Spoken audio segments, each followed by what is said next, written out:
Hello mga kalakbay, this is Tisay. She once suffered from severe debilitating clinical anxiety and depression. Meron na rin siyang PWD card dahil sa kondisyon niya. Sabi kasi ng doktor, lifetime na daw yung pag-inom niya ng gamot. Pero sa gitna ng struggle niya, she saw her older brother praying and reading the Bible. Dahil nakita niya ang pagbabago ng kanyang kapatid, desperado siyang nanalangin. Araw-araw siya nagbabasa ng Bible at nagmamakaawa kay Jesus na pagalingin siya. And Jesus did. Wala nang gamot. Tanging dasal at salita lang ng Diyos ang pinanghahawakan niya. Today, she is completely healed. Mag-iiba po yung ano mo talaga. Yung pagtingin mo sa mga bagay-bagay.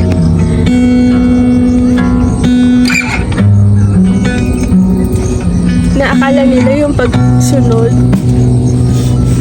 makikita mo na agad yung resulta, pero hindi eh. Resulta agad yung tinitingnan, pero yung pagsunod sa kanya, yun yung nakakalimutan na araw-araw yung sakripisyo eh.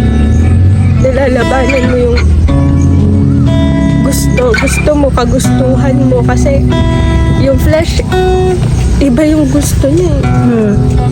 Iba yung hahanapin, hindi makokontento. Kaya nga po sabi, diba, take up your cross and follow me.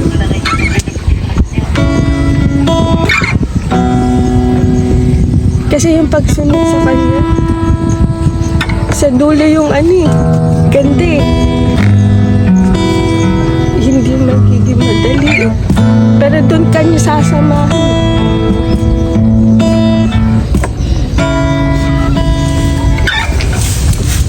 Tapos sobrang blessed po ako nun na sorry po, sobrang No, it's okay. Tapos sobrang blessed ko po nung time na yun kasi nakikita ko yung mga maliliit na dapat nakikita ko. Na nakakaligtaan ko kasi nakatingin ako sa mundo, sa tao. Na yun din yung nagpapako sa kanya.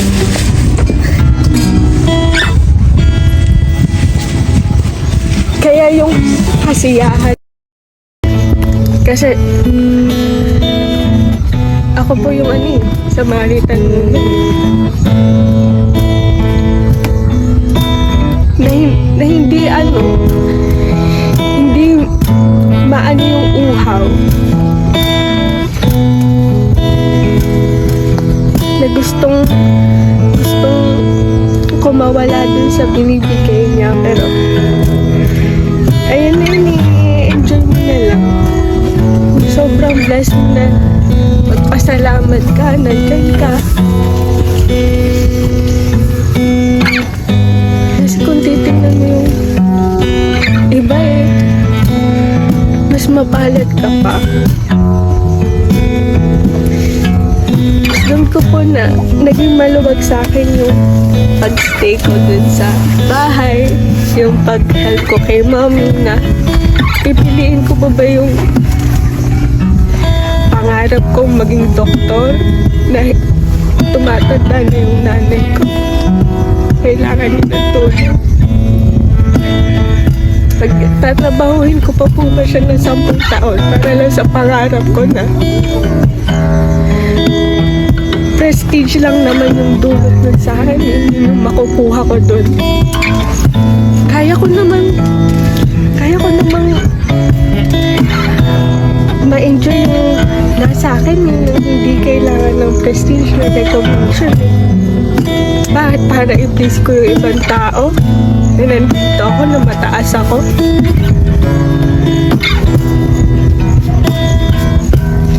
Na yung sinayang kong taon para mag-aral, na ibang-iba dun sa tatahakin kong path. Hindi kasayangan yun. Kasi si Jesus din yung nagbigay sa akin ng kung nasan ako ngayon, nakasama ko siya. Yung board exam, recognition lang yan.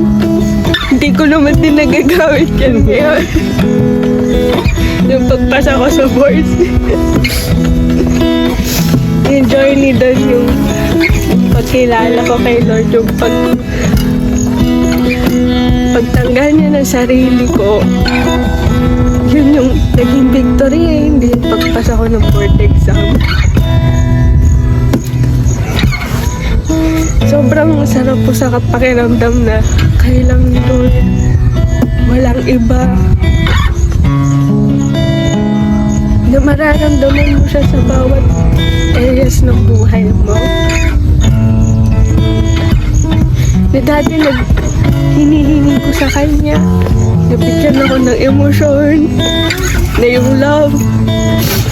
Natatawa po ako kapag naaalala ko si Jose. Nung nagpunta po siya sa bahay. Tapos isa-isa niya po kami tinanong, alam mo ba si daddy mo? Tapos, ako po nun, ganun lang sa kanya. Tapos sabi niya, bakit parang hindi ka pa sure? Kasi hindi ko po talaga alam pagmamahal nun eh. Hindi ko pa alam kung paano mag-care. At ramdam po yun ng pamilya ko. Na wala daw akong puso, ganyan, pero patay. Sobrang patay po ako noon. Tapos, ngayon ko lang nalalasap po yung mga yun. Kasi, hiningi ko din po sa kanya. Binigay niya rin. Matututo ka po talaga mabuhay. Yung hindi, buhay talaga na may prutas.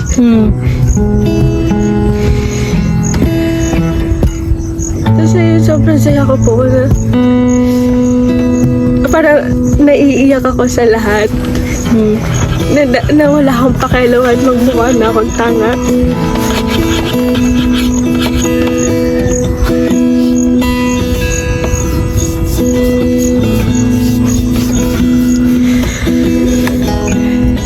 Siya din po yung magbabago talaga kung paano ka makikitungo sa tao. Kung paano mo titingnan yung mga bagay-bagay, kung ano na yung mahalaga sa'yo ngayon. Sobrang ang luwag po sa pakiramdam. Sobrang ang gaan po huminga.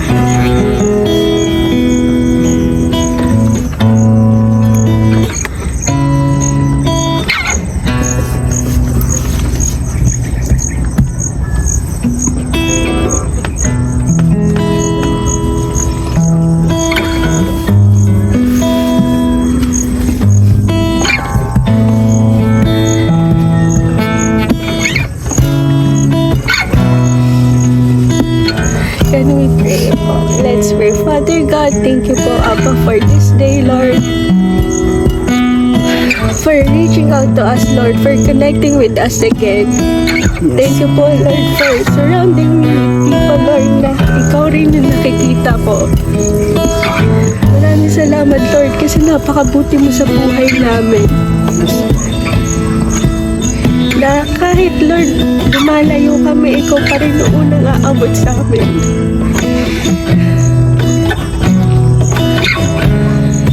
Lord, may you continue to guide us, Lord, for us not to conform to the patterns of this world, Lord.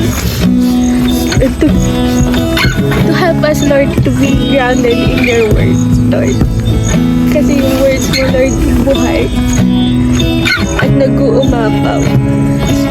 Maraming salamat, Lord, sa mga biyayang patuloy mong binibigay, Lord. Thank you, Lord, dahil kahit anong sugat, kahit anong problema, Lord, walang gano'ng kabigat, kahirap abutin. Ikaw yung aabot sa amin, Lord. Lord, patuloy niyo po kami samahan, Lord, sa lahat ng gagawin namin, Lord. No, magpatuloy, Lord, yung pag-uumapaw ng pagmamahal, Lord, na mag-overflow din, Lord, sa ginagawa sa ibang tao, na makikita po nila ay kayo lang, Lord, na hindi yung sariling glory namin, Lord. Dahil hindi namin kami deserve yun, Lord. Wala kami deserve sa mundo na to. Kaya lang kami deserve ng glory, honor, and praise, Lord.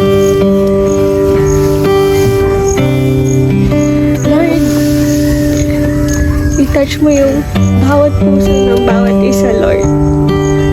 At kayo na po, Lord, yung mag-take over, Lord, sa buhay namin. May the Holy Spirit, Lord, dwell in us. Thank you, Lord, for the salvation, Lord, for giving us your beloved Son.